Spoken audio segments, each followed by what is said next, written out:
तो आप ऐसे लोग वोट क्यों देते हैं जो आपका काम नहीं करते? बहुत सी परेशानियां हैं, धमकाते हैं कि भाई यहाँ तो कोई और आ जाएगा, बीजेपी आ जाएगी, आरएसएस आ जाएगा। अरे क्या कर लेगी? तो भाई बगल में बीजेपी के नेता अभी सामने खड़े हैं। सूफिया कुरैशी के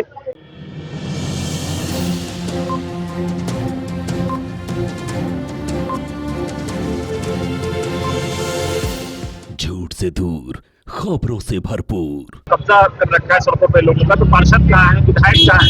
पार्षद तो करे, ये खाली इलेक्शन में नजर आते हैं। जिस वक्त इनको वोट लेने की जरूरत पड़ती है कोई काम करने को राजी नहीं है। खैर वो उनका मामला है, वोट हमसे ले लेते हैं उसके बाद।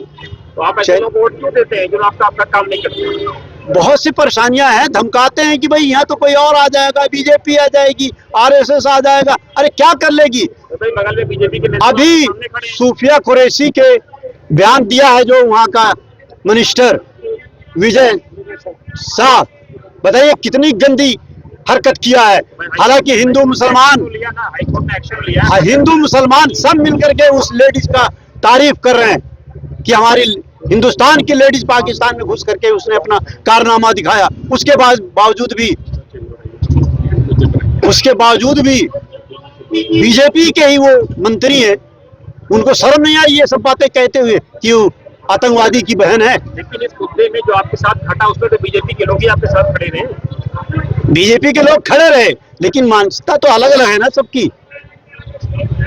तो हम तो मोदी जी से यही अपील करेंगे कि उस मंत्री को बर्खास्त किया जाए। ऐसे लोगों को क्या जरूरत है पार्टी में रखने की, जो कि जो है कौम को गुमराह करे और आपस में लड़ाने की बात करता है। कभी नहीं आई सफाई करवाने, आपको हालचाल लेने।